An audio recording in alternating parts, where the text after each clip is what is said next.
Hey everyone, Deanna here from More Than Mortgages on our very first podcast session. I have with me Kiante Armstrong from Key Vision. She's the first person I wanted to bring on because I genuinely think she should really be the first person that you talk to when you're considering just your life, basically. I was going to say when you're considering buying property, but really, it's just if you just kind of want to have some clarity on your life and where you're going and what your goals are. And if that leads into you want to buy properties to help with that, then great.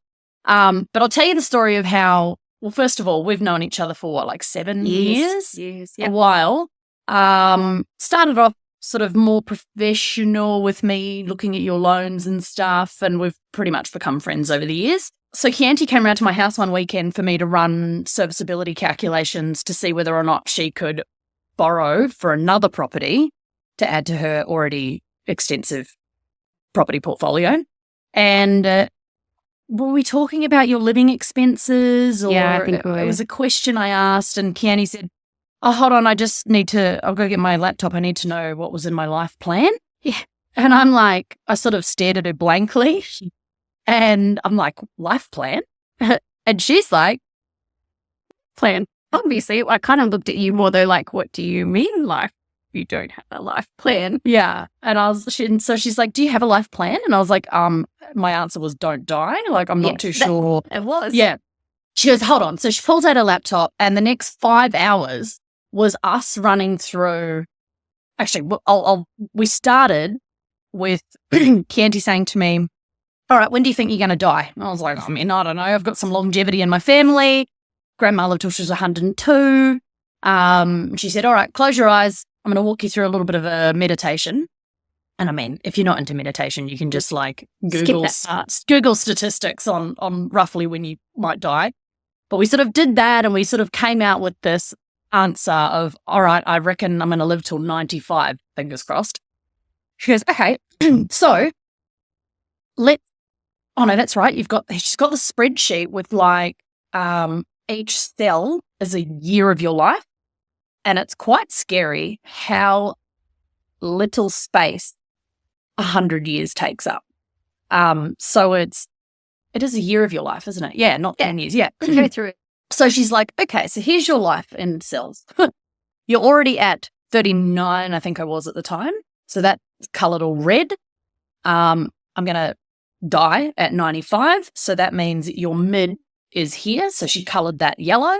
And then the rest is the life that you've got to live. And she said, so looking at that, now we're going to work through how much time you've actually got with the people you love. And we broke it down. So one of the examples was, all right, so my mum lives in New Zealand. Best case, I'm probably going to go back to New Zealand twice for 2 weeks at a time. That's absolute best case. The question that Kiante then put to me was, okay, well, if you're there for 7 days, how many of those days will you actually be hanging out with your mum? And so I said, look, let's say 5.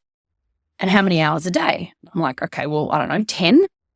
So we broke that 50 hours a week times 4 weeks. And then we broke that down into actually the amount of waking like days that I would have left with mum.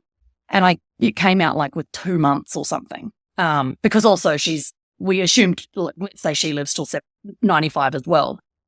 And then we did that exercise with Andy, my husband, my dogs, Kiante, like other people in my life. And it's really eye-opening and kind of, I don't know if scary is the right word, but just puts it into perspective how little time you actually have with the people you love. So that then really got my brain thinking about, it just changed my perspective on what was important. So the next part of what we went through was, right, well, now that you know how much, like really how little time you've got, especially with the people and animals and whatever that you love, what's important? Like if you could live the life that you want to live and money was not an issue, how would that look?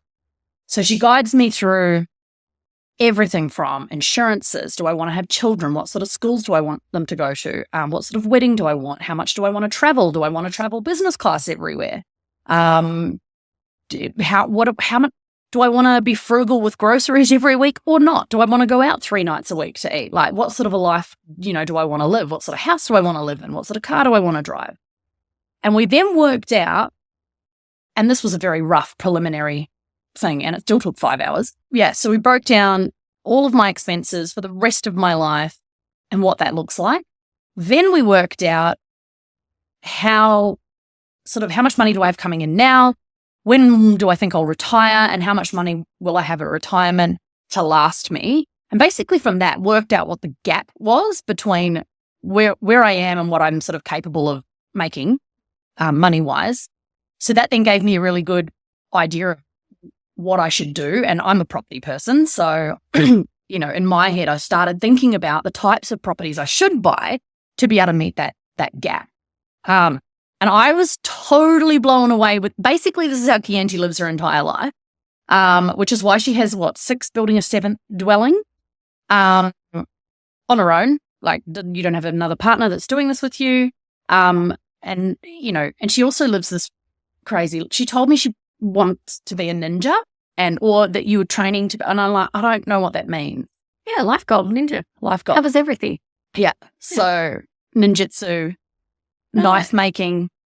Like, I just want to be one of those people that actually gets the juice out of life and tries everything. Like, one of my biggest things is that I'm going to die and never have seen everything in the world, know everything in the world, get to experience everything in the world. And so everything I get to do, I'm like, yeah, that's cool. And I want to do more. Well, so you fly planes.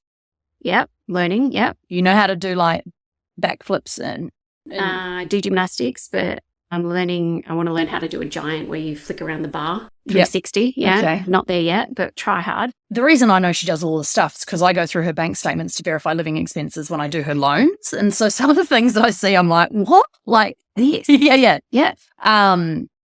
So it's really cool to see that, like, Kiante's got this, professional, you've been building this career since your early 20s. Yep. You've got a decent property portfolio and you're still doing all these like awesome things, So with all of that said, tell me a little bit about your career progression. Career-wise, so obviously everyone has their odd jobs and all of that stuff. And I didn't come from anything special. I knew from an early point that I was never going to be able to rely on money coming in from anywhere else. So I knew that I was going to have to earn money as soon as I could. And so I took a temp job coming straight out of school to which was quite nice. Like, I got to work in Parliament House and a few other places and learn how to learn skills, essentially, because you had to learn it. Whatever you could learn in a day, you'd be sent out to do. And from there, at that point in my life, I worked 7 days a week, and I worked, I think, 3 or 4 jobs at the time to try and save up the money that I got for the deposit for my first house. Yep. And then through a twist of fate and a moment of courage, I got into a job that I shouldn't have been in for my age. I was the youngest business manager in Canberra for cars. How old were you? I think I was 21. Yeah, well, okay. Might have even been 20. And when I got into that, because I don't like being told no. And so my dad told me that it would be really hard to do. And, if I took 5 years and did whatever, that maybe I could get into that. Anyway, I did that old adage where I volunteered my time. I went and found the manager and basically said I'd work for them for free. Yep. And long story short, I got the job. Yeah. But then once you get the job, you've actually got to do the job. Yeah. So I did that and I worked really, really hard, and I ended up becoming one of the top business managers in Australia. Wow. And I was there in cars for years, I think almost a decade. Yep. And then I moved on to account management. And that was interesting because it was major government departments and, got to learn a lot of different things across the board. I enjoy skill sets and I love to learn. So super curious person, but also love to get variety in what it is. And that was just another aspect where I started to learn how to plan things out, but on a large scale. and also how to come up with ideas that when you're back to the wall, I always seem to come up with an idea. And that was part of that, their thinking where, you know, you'd be asked to deliver something in Siberia. And I'm like, great, love that. Give me a day. And, you know, next thing you've worked out how to get this seaplane across to somewhere else to get this done to actually, you know, drop what you need to in Siberia. So that sort of stuff was cool. And then I moved into delivery management, project management.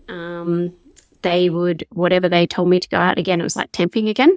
So I got this job with a really great company and they had large scale projects and just went, yeah, cool. They found out that I like to, I don't know, make things happen. And so they started to put me in a lot of their projects and I really enjoyed it and started to learn. It was funny because on day 2, the whole idea was I was meant to be there and, you know, I was going to follow someone again and get trained and then I would learn all of these skill sets. Day 2, I was already on the job and they're like, you'll be fine. You are like, so I think after running that weekend, I was like, look, because interest rates had gone up and I was sort of, and Candy goes to me, just tell me what I need to earn to borrow, to be able to borrow. And I was like, you're probably going to have to like get another, you'd have to earn like 30, 35K more. A week later, she calls me, she goes, yep, I've got another job. It's paying me like pretty close to that. And I'm like, yep. You just like, I'm going to make it happen. Yeah. Well, I think that's part of all of this. I think once you have clarity on what you need to do, because the hardest part I've ever found is being confused. Because there's a difference when something is hard because you don't know what to do compared to it's hard because you've got to do the thing or you don't have the time.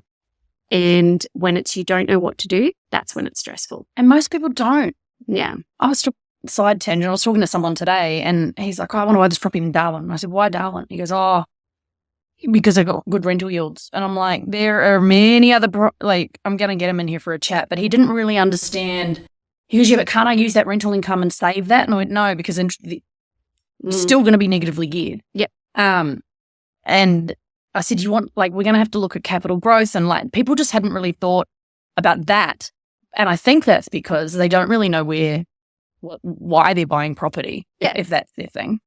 So to have clarity around your life and what you want, that's cool. I like ticking things off too, like crossing out stuff.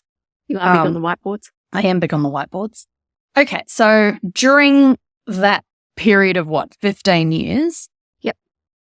Tell me about your property journey. So first property was in Theodore in Canberra? Yep. So I got my first property, I think I was 22. Yep. And like I said, I worked those jobs so that I could actually get the deposit. Do you know, I don't like to rant about people, but there are very few people that will work multiple jobs. And then people say, oh, I can't save. And I'm like, well, you know. I didn't know any other way. I literally would drive from my normal daytime job and then I was a bartender and a DJ. I would drive. I was also a DJ. We win. As a second job. Yeah. Because it's like, well, you know, daytime work, you work so long and then you've got to go to something else. And so it was like, all right, well, hospitality or what else can I do? And I would go from finishing, you know, the normal daytime temp job in Parliament House and be like, okay, bye guys. And then, you know, go and like spin some drive to 1980s dance club and be like, yay, what?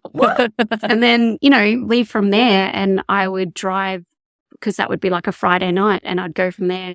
I would drive to my barista, you know, waitressing job for the next morning and sleep in my car, work that for the day, go home, maybe have a couple of hours sleep and come back to do the bartending job. So it was just, but I knew what I wanted and it was always there that I always wanted property. And I also wanted to travel and I had other goals and I knew the way to get that. It wasn't because someone was going to give it to me. So it was, well, how do I do it?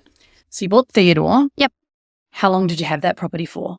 Years. I think I had it for 9 years, maybe 8 or 9 years. And then you bought Fisher?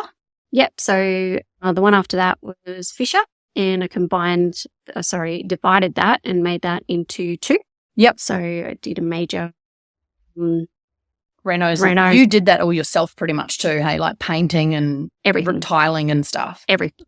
So even the epoxy floor and the cupboards and the kitchen, everything like that, even painting. I do not ever want to paint anything again, but did it. So yeah.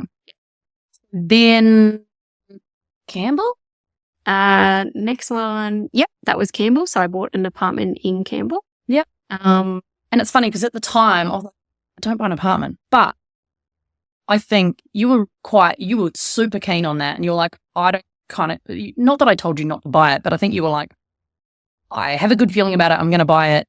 And I look back on that and I think, you know what, that apartment has done so well in that complex. You've diversified your portfolio as well, so you've got like a mixture of different properties now. I do. I think it was a smart purchase. Disclaimer, I'm not a financial advisor, and what I'm doing is not financial advising in any way, shape or form. I won't tell someone where to spend their money or what to do. It genuinely is to do with goal setting.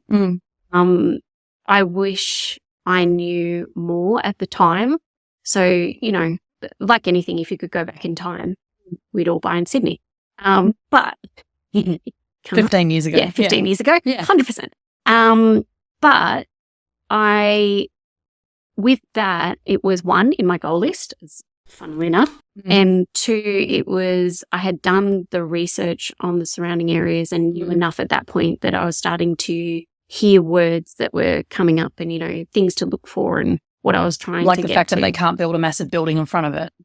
It was beautiful lake views and stuff. It was a selected area, and it worked well for that particular thing, but it obviously doesn't work well for all of them. That wasn't off the plan too, wasn't it? That was off the plan. It was because, again, someone told me, when anyone tells me not to do something, or challenges me in a way that isn't helpful, I tend to find a way to make it happen. So it's good motivation. It's great motivation. So, yeah. So then the next one, WA? Next one was WA. Yeah. Yep. And quickly, so I bought two in one go. So I did WA and I bought Queensland at the same time. Yeah.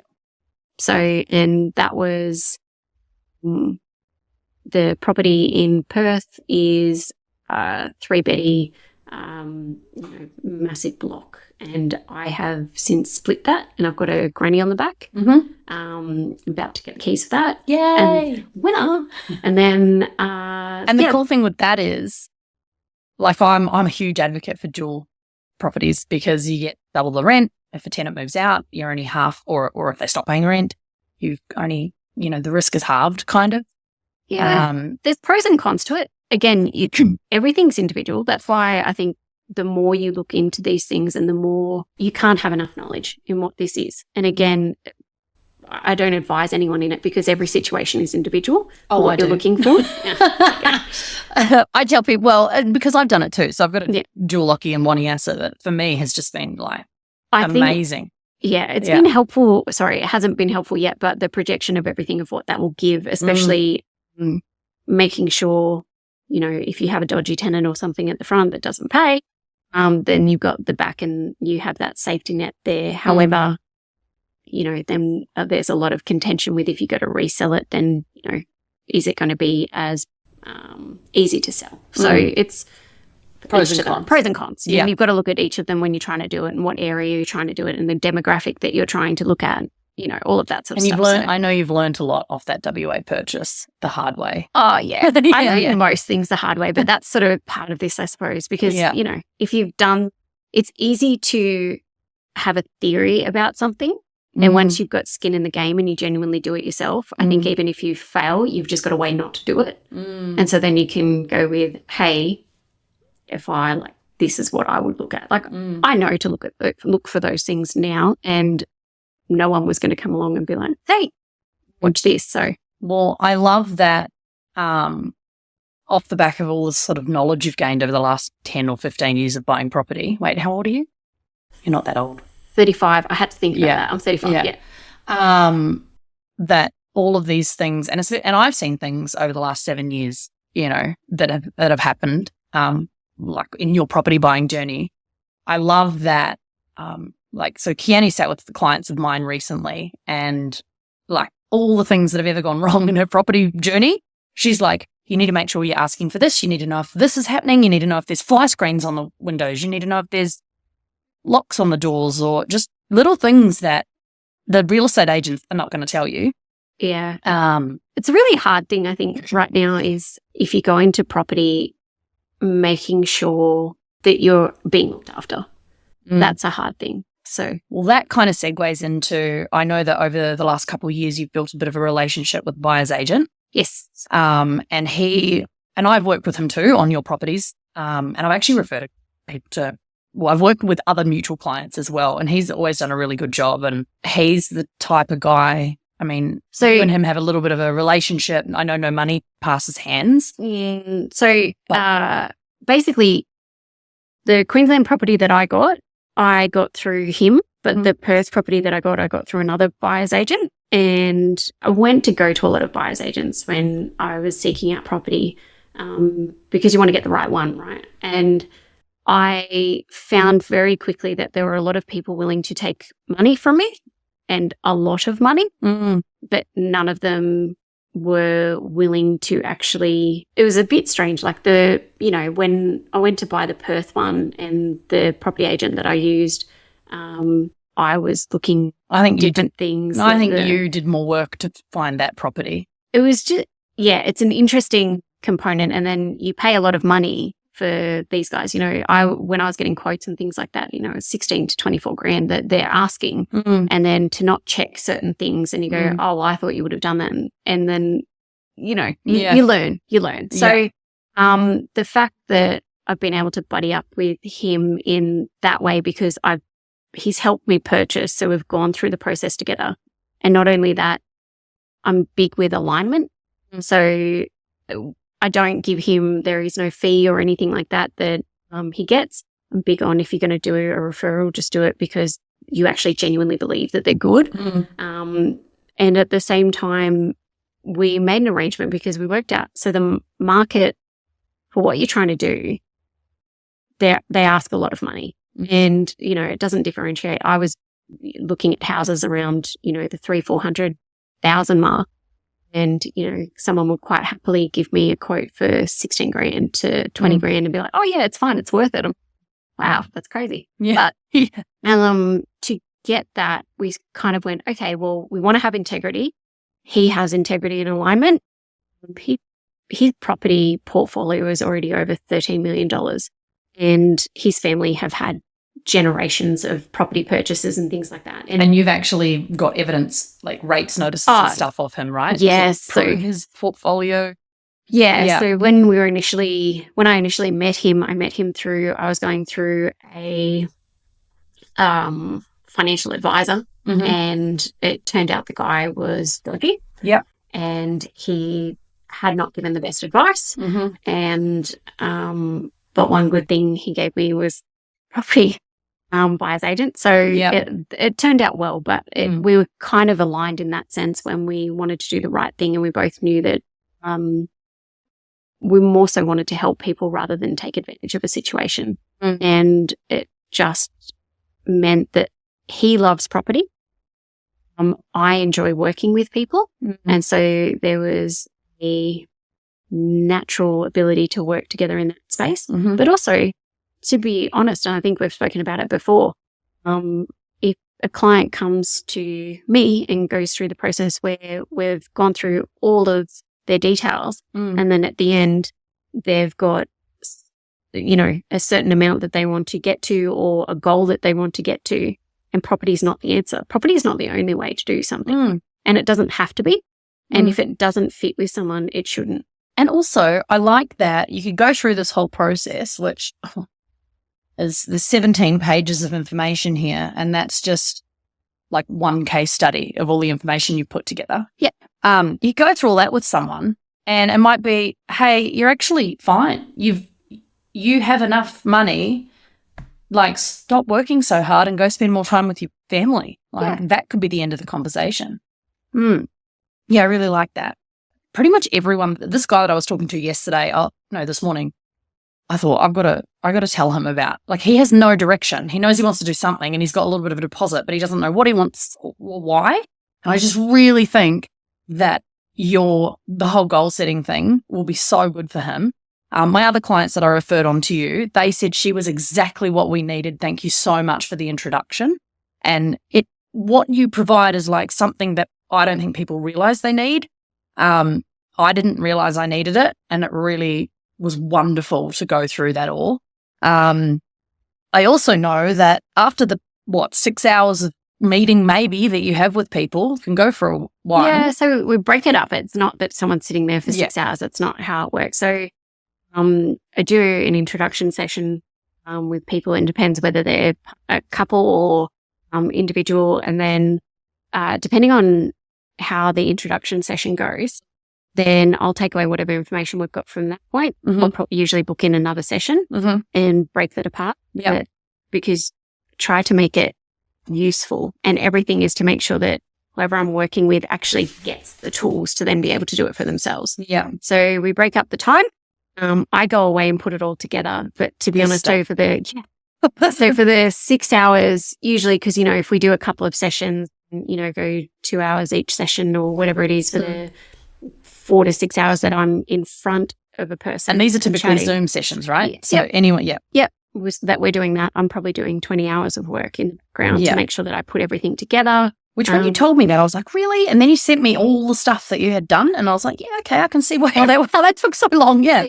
Yeah. No, it's super valuable. So to get in touch with me, More Than a Mortgage, More Than Mortgages, hit me up. Well, there you go. Google More Than Mortgages, you'll find me. And if you want to get a pretty sweet discount, yeah, that's true. come to me and I'll introduce you to Kiante, because she's got like this crazy discount for people that I refer. Yeah. But you can go to key-vision.com.au and have a squiz through the website as well. And it's not just the entire life plans. We've got people coming back now that want mentoring sessions or separate sessions to go over different aspects. So we can like specifically on the property that they want to buy, or like just more around life stuff. So it's both. So they're coming back with questions, about property, and it's just, I suppose, a session where I'm happy to answer any questions about my property. I'll tell you where I have gone wrong, and I've gone wrong, on different occasions. I'll tell you where I've gone right and what's worked, and, try to share that. What would you ask and what to look for? I'm happy to do sessions on that, but also have people come back just to have sessions on the life component and break that down and what that means and what that looks like as well. So, yeah. Cool. There. So good. Well, thank you so much for being my first podcast, Dee. And yeah, I hope you guys got some value out of it. Hit us up if you want more information. Pretty much. Cool.